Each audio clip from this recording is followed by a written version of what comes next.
د بنظیر روپۍ به آنلاین څنګه چک کوئ او په هغې کې به خپل اهلیت څنګه ګورئ ځکه کوم نوی سروې چې شروع شوی دی ډاینامیک سروې نو هغې کې زیاتکر کسانو خپل رجسټریشن کړی دی نو هغو ته دا پته نه لګي چې موږ د دې روپو لپاره اهل یو که نه یو یا به دا روپۍ موږ ته میلاویږي که نه میلاویږي ځکه چې د هغو د سروې 15-16 میاشتې وشوې خو هغو ته تېر شوی قسم نه دی میلاوی شوی او د دې نوي روپو ته هم دا پته نه لګي چې موږ ته به دا روپۍ میلاویږي که نه میلاویږي نو په دې ویډیو کې به داسې طریقه زه تاسو ته ښیم چې په هغه طریقه تاسو خپل اهلیت چې دی دا تاسو چک کولی شئ یا کم کسان نوی رجسټریشن کوي نو په دې طریقه باندې تاسو د خپل شناخت کارت ور ولګئ نو په دې کې به تاسو ته تاریخ وښایي نو په هغه تاریخ باندې تاسو خپل رجسټریشن چې دی دا تاسو هم کولی شئ خو د هغې لپاره چې دی ویډیو به پوره ګورئ یو لایک شیر کمنټ چې دی ویډیو له به لازم ورکوئ دا زه چې کوم ویبسایټ کولوم نو د دې ویبسایټ لینک چې دی دا ویډیو په یوټیوب کې ګوري نو د دې ویډیو په ډسکرپشن کې به دا لینک پروت وي خو کم کسان چې په فیسبوک کې ګوري په انسټاګرام په ټیک ټاک په دې کې ګوري نو د هغې لپاره به تاسو په یوټیوب کې مظلومیار آفیشل سرچ کوئ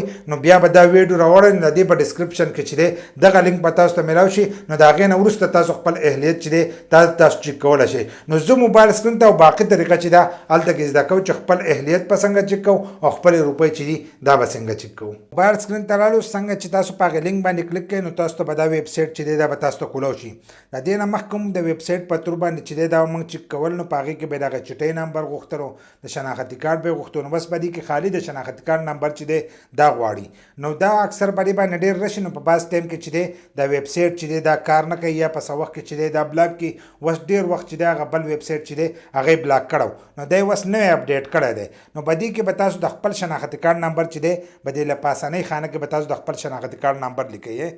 له پاسه لیکلی کم کسان چې په لیکلو پوهېږي نو شناختي کارت نمبر لیکلی نو په دغه ځای کې به د شناختي کارت نمبر ولیکئ لاندې پسې تصویر مې دی گئی کوډ لکه په تصویر کې چې کوم کوډ دی دا به ولیکئ لکه دا 2 چیګانې دي او بیا 7-8 دی ورکړی دی نو دا په دې لاندنۍ خانه کې چې دی دا به تاسو ولیکئ هر کس ته چې دی دا کوډ جدا جدا راځي نو اوس په دې کې موږ د خپل شناختي کارت نمبر او دا کوډ چې دی دا لیکو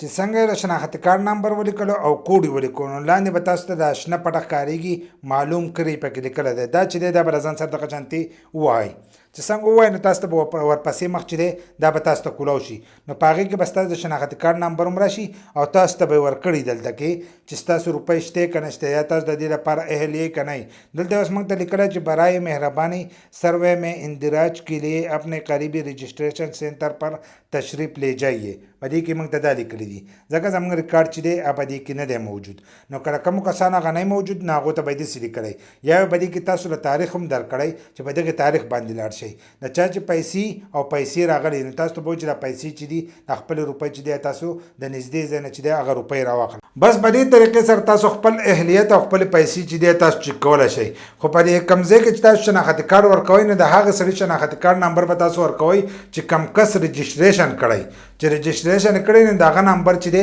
هغه تاسو په دغه ځای کې ورکوئ نو هلو به تاسو ته د اهلیت پته چې ده دا به تاسو ته لګي داسې نه چې هر کس راغلی او په دغه ځای کې د خپل شناختي کارت نمبر ورکوئ نو داسې چې دی دا به تاسو ته پته نه لګي لکه څنګه چې موږ سروې نه دی کړی او نه تللي یو دفتر ته نو موږ ته په دغه ځای کې لیکلی چې تاسو خپل نږدې دفتر ته هلته لاړ شئ او خپل رجسټریشن چې دی دا تاسو وکئ نو دغه شان دی به تاسو ته هم لیکلی نو تاسو بیا تللی شئ او هلته خپل رجسټریشن تاسو وکړو نو په روان وخت کې چې دی دغه روپۍ به تاسو ته هم میلاویږي په دې طریقه اهلیت هم چک کولی شئ او د نوې سروې لپاره چې دی د خپل رجسټریشن تاریخ چې دی هغه تاسو هم چک کولی شئ که ویډیو مو خوښه شوي نو یو لایک شیر کمنټ چې دی ویډیو له لازم ورکړه داسې نور ویډیوګانو لپاره زموږ د فیسبوک پیج هم د ځان سره فالو کوئ او یوټیوب چینل چې دی هغه هم د ځان سره سبسکرایب کوئ